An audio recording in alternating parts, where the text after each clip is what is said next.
pertanyaan-pertanyaan bagi jawab lisan. Saya ingin menjemput Yang Berhormat Datuk Haji Muhammad Fasya bin Haji Muhammad Fakih. Terima kasih kepada Yang di-Pertua. Bismillahirrahmanirrahim. Assalamualaikum warahmatullahi wabarakatuh dan salam sejahtera. Yang Tua, saya nak berpantun sedikit pada pagi ini.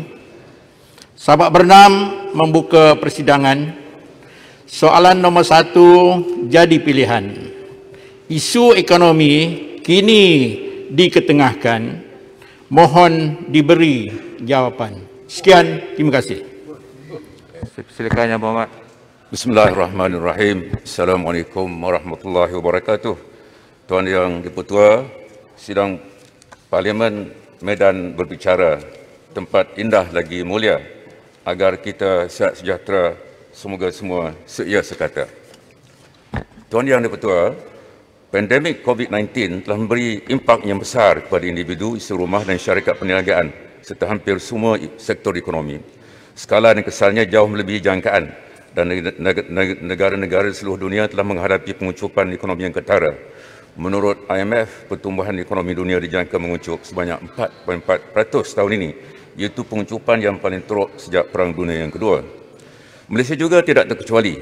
Keluaran dalam negara kasar ataupun KDNK telah mengucup sebanyak 8.3% dalam tempoh separuh pertama tahun ini. Walaupun kesan negatif ke atas pertumbuhan ekonomi pada tahun ini adalah bersifat sementara dan dijangka pulih pada tahun depan.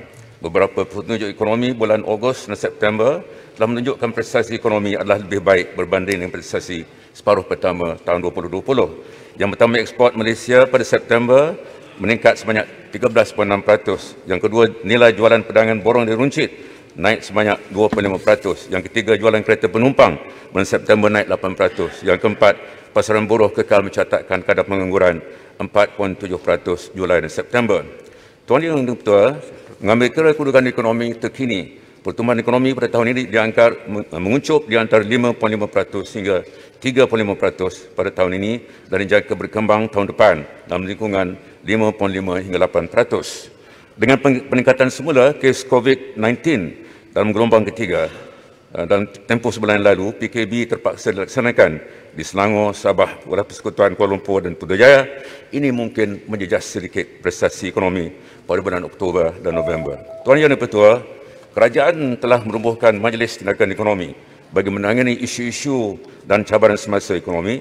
Ia dipengerusikan oleh Yang Berhormat Perdana Menteri yang memantau impak penularan wabak COVID-19 ke atas ekonomi serta merangka langkah-langkah untuk memulih dan merancangkan semula ekonomi negara kita. Sejak ditubuhkan, sebanyak 24 mesyuarat telah diadakan dan 48 perkara dibincangkan.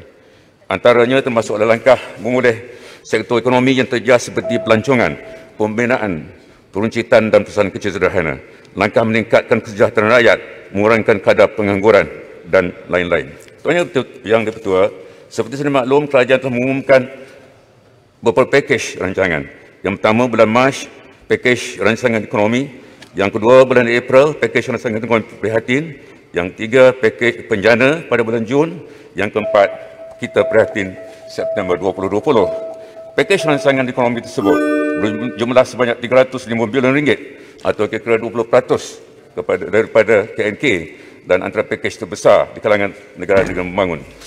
Tuan Yang di-Pertua, berbagai langkah bagi mempercepatkan pemulihan ekonomi dan memelihara kesejahteraan rakyat akan diperkenalkan dalam bajet 2021. Melalui Sekretariat Majlis Tindakan Ekonomi, kita sedang mengutamatkan penyediaan Pelan Pemulihan Ekonomi Jangka Panjang.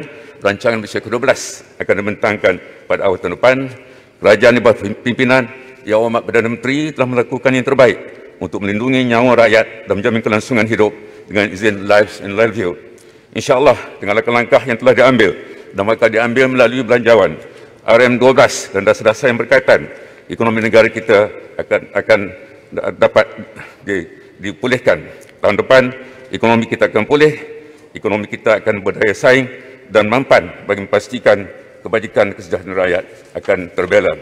Marilah kita semua tanpa mengira parti bersama-sama memulihkan ekonomi negara dan membela kepentingan rakyat. Terima kasih. Terima kasih Yang Berhormat Menteri. Silakan Yang Berhormat.